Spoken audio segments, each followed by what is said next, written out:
अगर आप एक सीएसपी हैं या फिर आप किसी भी कंपनी के थ्रू एक एईपी संचालक हैं, तो आज की इस वीडियो में हम आपसे एक सवाल करने वाले हैं और वो सवाल ये है कि आप अपने सीएसपी पॉइंट के माध्यम से एक महीने में कितना कमा लेते हैं, यानी कि पर डे आपकी कितनी इनकम है। आप कैश निकासी करके, विड्रॉल, डिपॉजिट, जमा जो भी करते हैं वो सब करके एक दिन में आप अपने सीएसपी पॉइंट के माध्यम से कितना कमा लेते हैं, और उस एक दिन का कैलकुलेट करके अगर हम हिसाब लगाएं तो एक महीने में आपकी इनकम कितनी बनती है। दोस्तों, मेरा नाम है बिलाल खान और आप देख रहे हैं स्मार्ट शॉप। मैंने आपसे ये सवाल तो कर लिया कि आप एक महीने में अपने सीएसपी पॉइंट के माध्यम से कितना पैसा कमा लेते हैं। इसी के साथ में आपको मैं इसका आंसर भी दूंगा और साथ ही साथ में एक चीज़ और मैं आपके साथ डिस्कस करने वाला हूँ आप सबके माध्यम से। एक्चुअली बैंकों से मेरा सवाल है, क्या वो सही कर रहे हैं?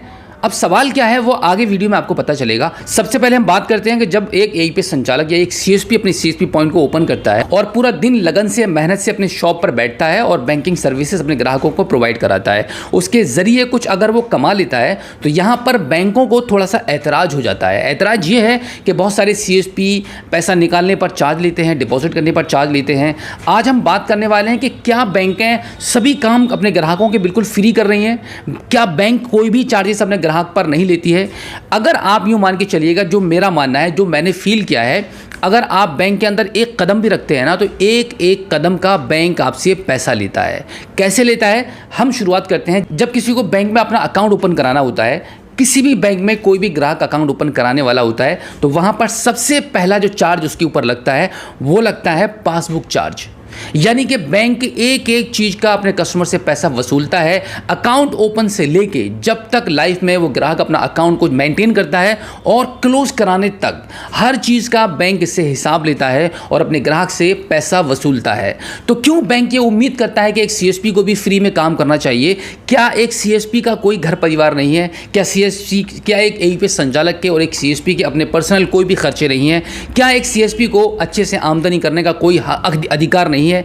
मतलब जितने भी ओवर चार्जेस, जितने भी फलाने चार्जेस होंगे वो बैंक लगाएगा और वो लीगल होगा। अरे अगर एक सीएसपी ने अपनी इनकम करने के लिए एक सेवा प्रोवाइड करा रहा है आपके ग्राहकों को और वो अगर कुछ चार्ज ले रहा है तो वहां पर बैंकों को बहुत बड़ा ऑब्जेक्शन है कि वही फ्रॉड कर रहा है और उसको चार्ज नहीं लेना चाहिए। मैं यहां पर यह बात नहीं कहूंगा कि सीएसपी जितने भी हैं या एईपी संचालक जितने भी हैं वो अपने ग्राहक से अपनी सेवाओं को प्रदान करने का जो चार्ज लेते हैं, हम उसको सर्विस चार्ज कह सकते हैं, कि वो गलत है या सही है। मैं आज इसकी बात नहीं करने वाला हूं। मैं सिर्फ ये बात करने वाला हूं कि आज के इस महंगाई के दौर में बैंकें क्यों कस्टमर को इतना लूट रही हैं। इतनी लीगल प्रोसेस के साथ में इन लोगों ने लूट मचा रखी है कि हर बात का चार्ज ग्राहक को देना पड़ता है। ग्राहक एक तो पैसा आपके पास जमा कर रहा है, आप उसके पैसे से बिजनेस कर रहे हैं, उसके बावजूद भी इंटरेस्ट मिलने के अलावा ग्राहक से आप पैसा खींच रहे हैं, चार्जेस लगा रहे हैं उसके ऊपर। उसके अकाउंट में अगर 500 रुपया है वो 2 महीने में सारा साफ हो जाता है, उसका अकाउंट माइनस में चला जाता है। और यहां पर जब एक सीएसपी ईमानदारी के साथ काम करने के लिए बैठा हुआ है, उसका भी परिवार है, उसके भी बच्चे हैं, उसके भी घर परिवार उसको चलाना होता है, उसके पर्सनल कुछ खर्चे भी होते हैं। अगर कोई बिजनेस कर रहा है, कोई बिजनेस लेकर बैठा हुआ है, तो जाहिर है उसको इनकम करनी है, पैसा कमाना है। कोई भी ऐसा है जो आज के टाइम पे पैसा ना कमाना चाहता हो? अगर आपने कोई भी बिजनेस कर रखा है, फॉर द एग्जांपल मान लेते हैं कि आप एक सीएसपी नहीं है, इसके अलावा कोई और भी बिजनेस कर रहे हैं, तो आप पैसा कमाने के लिए कर रहे हैं, तो सीएसपी एईपी संचालक भी पैसा कमाने के लिए ही बिजनेस कर रहा होता है।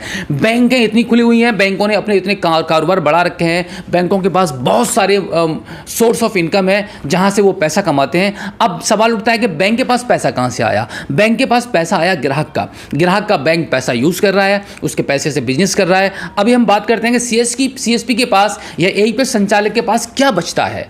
उसका खुद का पैसा है, ना तो ग्राहक उसके पास छोड़कर जाता है, ना ग्राहक उसके पास जमा कर रहा है, और ना ही सीएसपी या एईपी संचालक किसी के पैसे से कोई बिजनेस कर रहा है। ना तो वो इंटरेस्ट पर उठाता है, ना तो कहीं पर वो पैसे को लगा रहा है बिजनेस में जहां से उसको इनकम जनरेट हो रही हो। बट बैंक यहां पर ग्राहक के पैसे से ही बिजनेस कर रहा है, वो इन्वेस्ट कर रहा है। बहुत सारे डिपार्टमेंट बना रखे हैं पैसे को बनाने के लिए, यानी कि आप बैंक के पास लोन लेने के जाते हैं, आपको लोन प्रोवाइड करा रहा है, वहां से आपसे इनकम हो रही है। मतलब बैंक के पास बहुत सारे रास्ते हैं पैसे कमाने के, तो क्यों कस्टमर से इतना चार्जेस लिए जाते हैं? तो अभी हम बात कर रहे थे कि जब ग्राहक बैंक में अकाउंट ओपन करा लेता है तो सबसे पहला चार्ज लगता है पासबुक का। पासबुक अगर आपको चाहिए तो बैंक आपसे पासबुक का चार्ज लेगा, और जब आपने अगर एटीएम को जारी करवा दिया तो एनुअल फीस आपको, एटीएम का चार्ज आपको पे करना पड़ेगा। आपके पास जो भी लेन देन करते हैं उसका मैसेज आता है तो मैसेज चार्ज आपको देना पड़ेगा। और सबसे खास बात, आपके पास आपके अकाउंट में 2000 रुपया है, फॉर द एग्जाम्पल 2000 रुपया मेंटेनेंस आपके अकाउंट में हमेशा रहना चाहिए। आपको एक बहुत बड़ी इमरजेंसी आ जाती है जिसके चलते आप उस पैसे को अपने अकाउंट से निकाल लेते हैं, उस पर बैंक आपको चार्ज लगाएगा। मतलब आपने अपना ही पैसा निकाला फिर भी बैंक आपको चार्ज लगाएगा। और साथ ही साथ में अगर आपको किसी चेकबुक की ज़रूरत पड़ती है तो अकॉर्डिंग टू पेजेस, मतलब पेज के हिसाब से बैंक आपको चार्ज लगाएगा पासबुक का, सॉरी चेकबुक का। चेकबुक का जब आप बैंक से लेते हैं, जारी करवाते हैं, तो चेकबुक का आपको पैसा देना पड़ेगा। और एक और सबसे बड़ी मज़े की बात यह है कि जब आप बैंक में 1 लाख रुपये से ऊपर पैसे को डिपॉजिट करने जाते हैं तो वहाँ पर बैंक आपसे कैश हैंडलिंग चार्ज लेता है। एक बार मैंने बैंक में पूछा कि भाई मैं पैसा जमा कर रहा हूँ तो आपने ये 2% का चार्ज क्यों लगाया, या जो भी है, मतलब ये पैसा मेरे अकाउंट से जो कटा है वो क्यों लगा है। तो बैंक बोलता है कि कैश हैंडलिंग चार्जेस, आपने हमें पैसा दिया, हमने आपका पैसा काउंट किया, गिना, उसका हमने चार्ज लिया। वाह वाह वाह, मतलब बैंक जो कुछ चार्जेस लगाएगा वो सब लीगल है। और अगर सीएसपी और एईपीएस संचालक अगर एक पैसा अगर ग्राहक से अपने सर्विस चार्ज ले लेगा ना तो वो इलीगल रहेगा। आगे हम बात करते हैं कि आपने 1 लाख रुपए जमा कर दिया, अगले दिन आपको निकालने की ज़रूरत पड़ती है और आपने कैश को निकासी की, तो कैश निकासी करने पर भी आपको टीडीएस पे करना पड़ेगा। यानी कि 1 साल में अगर आपने 20 लाख से अधिक पैसा निकाला या उससे ऊपर बढ़ते हैं तो आपको 2% का टीडीएस कटेगा आपके अकाउंट से। मतलब इतनी पाबंदियां एक ग्राहक के लिए है। ग्राहक के पैसे से बैंक इनकम कर रहा है और बैंक ही ग्राहक पर इतने चार्जेस लगा रहा है। यानी कि 7 प्रकार के चार्जेस तो मैंने आपको यहाँ गिना दिए हैं, और भी चार्जेस हैं जिनके बारे में मैं बात नहीं की है।